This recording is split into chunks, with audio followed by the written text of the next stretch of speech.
트럼프 미 대통령이 뉴욕타임즈의 북한의 탄도미사일 기지 개발 보도를 가짜 뉴스라고 반박했습니다. 탄도미사일 논란을 직접 정리하고 나선 상황인데 미 국무부는 고위급 회담과 내년 초 2차 정상회담 추진을 위해서 북한과 접촉을 계속하고 있다고 확인했습니다.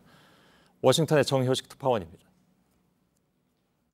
뉴욕타임스의 보도는 부정확하다. 트럼프 대통령은 우리는 문제된 기지들을 충분히 알고 있고 통상적 수준을 벗어난 어떤 새로운 일도 일어나지 않았다며 이같이 밝혔습니다. 북한이 비밀기지 16곳에서 핵 및 재래식 탄두 발사 능력을 강화하고 있다는 뉴욕타임스 보도는 가짜뉴스라고 반박한 겁니다. 13일 정보기관 보고를 받은 직후의 입장입니다. 청와대와 합참이 한미 정보당국이 이미 파악한 내용이라고 한 것과 같은 맥락입니다. 나워트 국무부 대변인은 많은 사람들이 북미 간 진전에 콧방귀를 뀌고 있다며 2차 정상회담을 위한 소통을 정례적으로 한다고 했습니다. As the president spoke last week, he talked about a possible upcoming meeting early next year with Chairman Kim. We continue to stay in contact with the North Koreans. 대북 전문 사이트 38로스는 논평에서 뉴욕타임스 보도는 극단적 과장이라고 지적했습니다. 트럼프 대통령이 하루 만에 탄도미사일 논란을 진화하면서 2차 정상회담을 포함한 북미 협상엔 영향이 크지 않을 전망입니다. 협상 과정에서 어느 선까지 탄도미사일을 폐기하느냐가 쟁점이 될 것이라는 분석도 나옵니다. 워싱턴에서 JTBC 정효식입니다.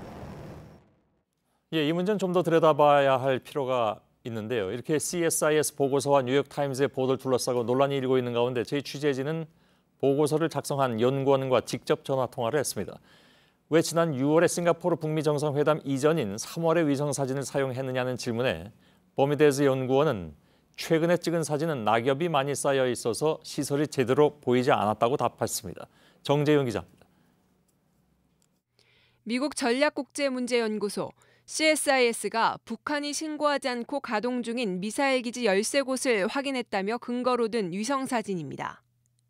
하지만 촬영 일자는 북미 회담 전인 3월입니다. 북한이 여전히 비핵화 합의를 지키지 않는다는 결정적 증거로 쓰였지만 정작 비핵화를 합의한 6월 싱가포르 북미 정상회담 이전에 촬영한 겁니다. 보고서 작성을 주도한 버뮤데즈 연구원은 최근 사진엔 낙엽이 많아 쓰지 않았다고 밝혔습니다. The reason is simple.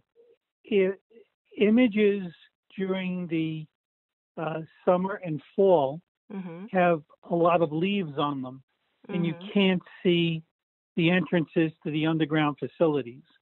That's why we used an earlier one. 그러면서 3월 이후에 찍은 위성 사진으로도 현재 가동 중이란 사실을 확인했다고 덧붙였습니다. Facilities within the base where we see like the greenhouse being worked on, trucks being moved around, things of that nature. CSIS 보고서가 논란이 된 건 최근 뉴욕타임스가 보고서를 인용해 북한에 대해 큰 속임수라고 표현하면서부터입니다. 그런데 보고서 작성자 본인도 취재진과의 통화에서 뉴욕타임스의 표현을 문제 삼는 듯한 취지로 설명했습니다.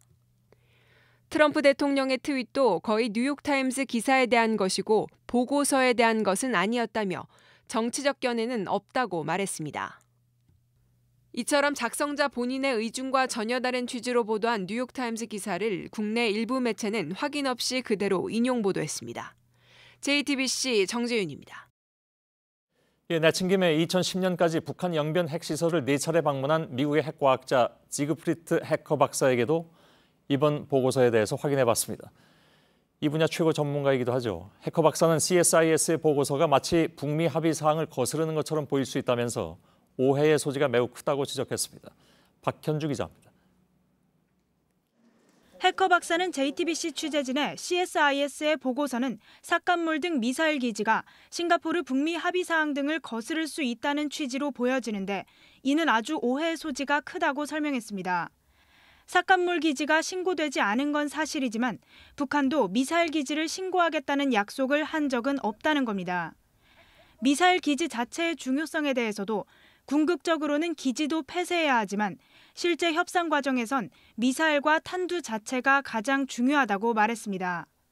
한마디로 북핵 협상 테이블에 오를 만한 내용도 아니라는 겁니다. 앞서 해커 박사는 북한이 현재 30여 개 안팎의 핵탄두를 갖고 있다고 분석했는데 북한이 이를 발사하려고 마음만 먹으면 어디서든 가능하다고 말했습니다. 이런 가운데 국정원도 삭감물 등 미사일 기지는 이미 현황을 파악하고 있는 것이라며 북한이 북미 정상회담 이후에도 운영 중인 것으로 알고 있다고 밝혔습니다. JTBC 박현주입니다. 아세안 정상회의 참석차 싱가포르를 방문 중인 문재인 대통령이 블라디미르 푸틴 러시아 대통령과 정상회담을 하고 북한이 과감하게 비핵화에 나설 수 있도록 러시아가 적극적인 역할을 해달라고 당부했습니다. 푸틴 대통령은 북한의 비핵화에 진전이 있으면 상응 조처가 뒤따라야 한다고 말했다고 청와대가 밝혔습니다. 푸틴 대통령은 또 문 대통령이 제안한 동아시아 철도 공동체 구상을 지지하고 적극 협력하겠다고 말했습니다.